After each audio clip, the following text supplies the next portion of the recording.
¿ya? De fuera hacia adentro, en la cápsula del testículo va a tener tres capas. La túnica vaginal o visceral, que es la más externa, revestida por células mesoteliales. La túnica albuginea, que es una capa gruesa y fibrosa inmediatamente por dentro o por debajo de la túnica vaginal. Y la túnica vasculosa, que va a ser el tejido conectivo laxo con vasos desde donde se van a proyectar estos septos fibrosos que van a dividir el testículo en lóbulos. ¿Ya? ¿De acuerdo? Entonces, estos de aquí van a proyectarse desde la túnica vasculosa. Entonces, si vemos la imagen de la izquierda, de este lado tenemos hacia aquí, en la flechita negra curva, la túnica vaginal, ya que está conformada por una capa simple de células mesoteliales. Luego, por debajo de la túnica vaginal tenemos esta estructura que es como una franja gruesa de tejido conectivo denominada túnica albuginea, ¿ya? Que va a ser la capa más gruesa de colágeno que va a conformar la cápsula. ¿Ya? Y hacia aquí tenemos de este lado la porción visceral de la túnica vaginal, que es, por este lado, perdón, ¿ya? La túnica vaginal nuevamente formada por una sola capa de células mesoteliales. Luego de eso tenemos la túnica albuginea, que es esta más gruesa, ¿ya? Y la porción parietal de la túnica vaginal va a recubrir, la capa más interna del escroto, estaría hacia este lado de aquí. ¿De acuerdo? No lo vemos en la imagen, pero para tenerlo en cuenta, aquí estaría el escroto con su túnica vaginal, pero esta de aquí sería su túnica vaginal parietal, pero la visceral, que es la que está pegada al testículo, se continúa con la túnica albuginea. ¿Sí? De este lado tenemos la túnica vasculosa. ¿Esta qué túnica sería? La túnica vasculosa. No, la vasculosa es la que está aquí. La albuginea, correcto.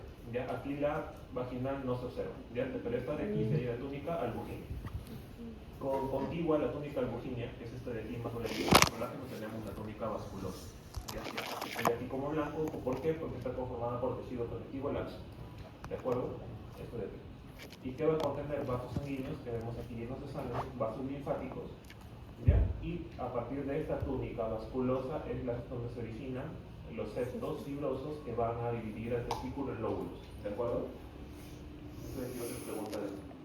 Ahora, el intersticio testicular va a ser todo el tejido conectivo laxo que va a estar rodeando a los túbulos seminíferos, que son estas estructuras redondas que vemos aquí.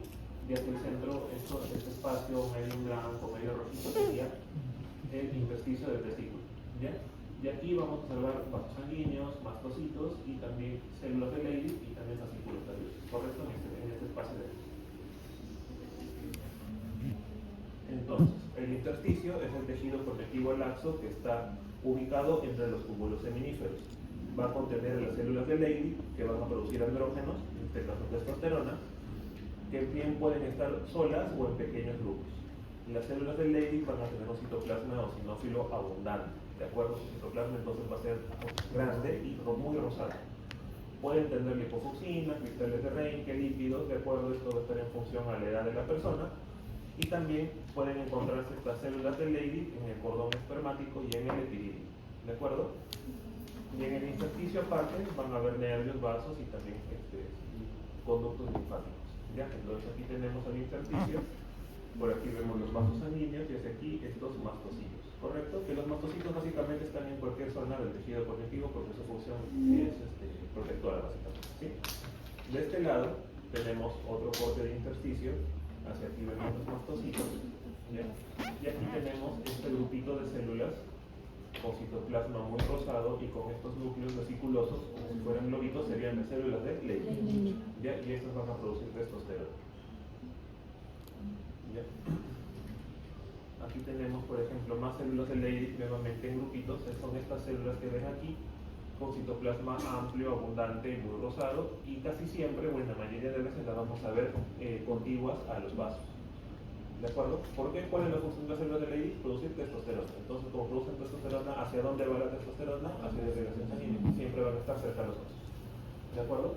Y en ocasiones vamos a observar esto como gotas intracitoplasmáticas lipídicas o bien pigmentos de liposucina. Ya como les digo, esto de aquí lo podemos encontrar de forma normal dependiendo de la edad de las personas.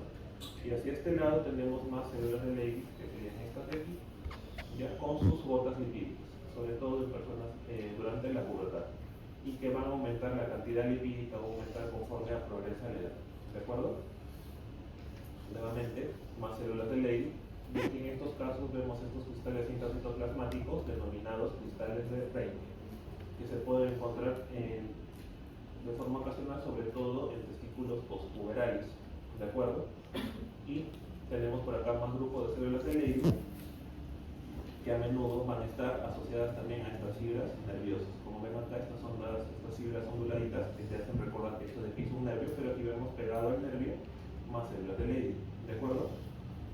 Y por acá vemos este espacio de aquí sería el epididio, ¿correcto? Entonces, hasta ahí todo claro con cómo son las células de Leydig, ¿verdad? Bien, entonces, si ya vamos al resto del contenido del testículo, tenemos estas formaciones tubulares que vemos aquí, denominadas túbulos seminíferos. ¿Ya? Los túbulos seminíferos que van a contener células germinales y células de Sertoli. ¿Ya? Y cada uno de estos tubos va a estar rodeado por una membrana basal y una lámina propia que lo van a separar del intersticio. ¿Ya? Entonces, por ejemplo, ¿cómo la identificamos? ¿Notan esta como línea fucsia que rodea muy bonito a los tubos? Ya, esta de ahí es la lámina basal, ¿de acuerdo? Y es lo que está más pegado y lo que lo separa de todo esto blanco que sería el intersticio, ya que vemos por aquí. Ahora, como ya vimos, el testículo va a estar conformado por distintos lóbulos, ¿verdad? Cada uno de estos lóbulos va a tener hasta 4 túbulos seminíferos, ya que pueden ser largos, están convolucionados, o sea que están prácticamente enmarañados unos contra otros, ¿ya? Y estos van a albergar a las células germinales en maduración antes de vaciar su contenido hacia la red de testes, ¿de acuerdo? Entonces, los túbulos seminíferos son estructuras altamente convolucionadas donde va a ocurrir la espermatogénesis. ¿Ya? Y aquí observamos dos poblaciones celulares, las células de Sertoli, que van a estar en las bases de los túbulos y van a formar una barrera hematotesticular. Van a tener un citoplasma poco evidente y unos núcleos redondos, irregulares, como si estuvieran plegados o aplastados, ¿de acuerdo?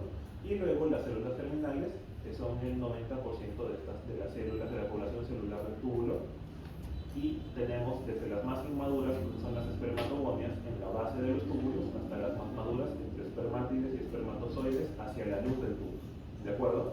Entonces, nuevamente, hay que tener en cuenta que la maduración va desde la base hasta el ápice del epitelio, etc. ¿Ya?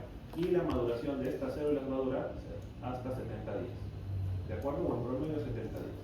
Entonces, la secuencia de maduración de las células germinales empieza con las espermatogonias, luego con los espermatocitos primarios, luego los espermatocitos secundarios, espermátides y por último los espermatozoides.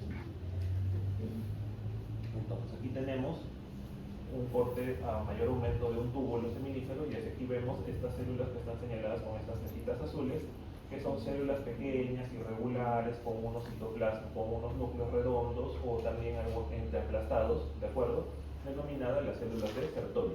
Su función va a ser prácticamente darle sostén al resto de células germinales que están rodeándolas a estas células pequeñitas. ¿Ya? Y justamente ¿por qué? Porque estas células tienen prolongaciones en su citoplasma que les van a dar ese soporte. ¿Ya? Doctor, ¿y la flechita negra son las células? Estas son las células. No, estas son las Sertoli y estas de aquí son células germinales, en este caso. Ya vamos a ver cómo diferenciar cada una de estas células. Por ejemplo, acá tienes un espermatocito primario, acá uno secundario, ¿de acuerdo? En general, las flechas negras acá te están señalando células germinales, ¿ya? Pero es importante que las células de Sertoli justamente van a estar pegadas, ¿por qué? Porque le dan sostén, le dan soporte, funcionan dando soporte a estas células germinales justamente, ¿ya? Entonces aquí tenemos nuevamente, estas de aquí serían las células de Sertoli, estas de aquí que están con las flechas abiertas, ¿ya? Y hacia aquí, hacia abajo, estas flechas de acá señalan a las espermatogonias, que son células con citoplasmas amplios y claros que están pegados hacia la base de los túbulos, ¿ya? Pero ya les vamos a ver cómo en detalle. ¿Ya? Entonces aquí hay que tener en cuenta que en la unión de estas células de Sertoli, que es lo que van a formar la barrera hematotesticular. ¿Ya? Entonces, y justamente al formar esta barrera hematotesticular van a dividir el contenido del túbulo en dos compartimientos. El compartimento luminal, que va a tener espermatocitos primarios, secundarios y espermátides, y el basal, que va a contener espermatogonias y espermatocitos primarios, ¿ya? Entonces, de esa forma también vamos a empezar a diferenciarlos. Y hacia aquí tenemos de este lado ya un túbulo, como pueden ver nuevamente estas células de aquí que están pegadas hacia la base del túbulo con un citoplasma amplio, claro, o sea, blanco, son las espermatogonias. ya que son las células más inmaduras, las células germinales más inmaduras. De acuerdo, siempre van a estar pegadas hacia la base del túbulo. Ya, son las espermatogonias. ¿Estamos? Ya, entonces, ¿qué células serían? Espermatogonias. Están pegadas hacia la base. ¿De acuerdo? Entonces van a ser células pequeñas con núcleos redondos u ovales apoyadas sobre la membrana basal. ¿Ya? Y estas células van a proliferar tanto para madurar hacia los espermatozoides como también para mantener su propia población. ¿Ya? Y justamente aquí adyacentes a estas células tenemos a las células de Sertoli, como podemos ver por aquí. ¿Ya? Ahora, ya, estas son nuevamente las espermatogonias. Si vamos un poquito más hacia arriba, estas de aquí, ya no están en la base, están más centrales, son los espermatocitos primarios. ¿Ya? ¿Y por qué se caracterizan? Porque tienen un núcleo que ven aquí mucho más grande que el núcleo que vemos aquí. ¿De acuerdo? Son núcleos más grandes, como un núcleo más escandaloso, como si hubiera reventado prácticamente. ¿Lo ven? Que son los espermatocitos primarios. Ya son más centrales, o sea, ya como van madurando, van subiendo en el túbulo. Ya, nuevamente aquí, espermatocitos primarios. ¿Estas qué células serían? Espermatogonias, correcto. Estos de aquí serían entonces espermatocitos primarios. ¿Ya? De este lado también nuevamente. Son espermatocitos primarios, todas estas células que se ven aquí grandotas. ¿Y por qué se ven sus núcleos así como que se hubieran reventado? Porque su cromatina es más gruesa. ¿De acuerdo? Es la principal característica. Sí, así lo reconoces. ¿Ya? Entonces, hacia aquí, estos espermatocitos primarios nuevamente, los vemos aquí con núcleos muy grandes, van a madurar ¿a qué células? A los espermatocitos secundarios. ¿Ya? Y estos secundarios van a madurar hacia las espermátides. ¿Estamos? Ahora, morfológicamente, espermatocitos secundarios y espermátides se ven igual. ¿Ya? Entonces, diferenciar cuál es cuál no se puede. ¿Ya? Pero, ¿por qué los diferenciamos? Porque tienen núcleos mucho más pequeñitos a comparación de los espermatocitos primarios. ¿Ya? Si lo están viendo, estos de aquí son los espermatocitos primarios, noten ese núcleo grandote y noten estos núcleos ya más pequeñitos de estas células que ya son más maduras. ¿Ya? Y como son más maduras, están mucho más centrales que estos de aquí. ¿Correcto? Doctor, las células espermátides con los espermatocitos secundarios tienen la morfología casi Son exactamente iguales, por eso es que acá no puedes diferenciarlas entre unas u otras, ¿ya? Pero son estas de acá más pequeñitas. A diferencia de estas que son grandotas, con núcleos muy irregulares, estas de acá son más pequeñitas. Y por último, estas espermátides van a madurar hacia espermatozoides, que están aquí, que ya los pueden ver, ¿de acuerdo? Con su colita y toda la cosa. Ahora, ya vimos el testículo, entonces continuamos con las estructuras tubulares que van a salir, que van a llevar el contenido del testículo hacia el exterior. Empezamos por la red de testis, que es una red de tubos que va a recibir el contenido de los túbulos seminíferos y va a tener canales de aspecto cavernoso revestidos por un epitelio tanto plano como cilíndrico bajo. Luego de eso tenemos los conductillos eferentes que van a llevar el contenido desde la red de testis. Tienen una luz ondulada característica, ya lo vamos a ver, y su epitelio es netamente cilíndrico. El epidídimo también tiene un epitelio cilíndrico alto con estereocilos, ¿de acuerdo?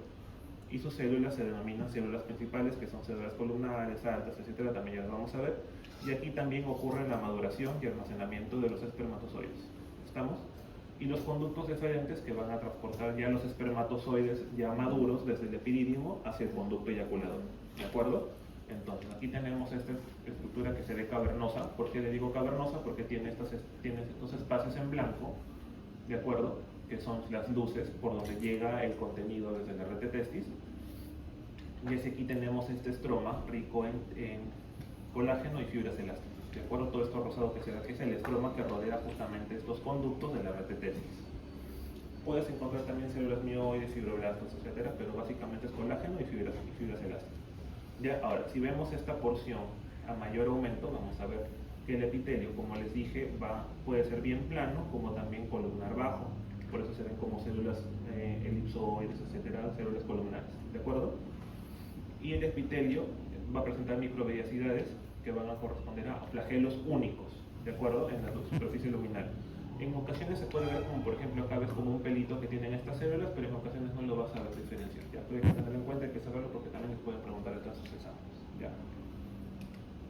Luego tenemos los túbulos conductillos eferentes, que van a tener una arquitectura ondulada que es característica. Si ven esta arquitectura que ven así como onditas, estamos en un conductillo eferente, ¿ya?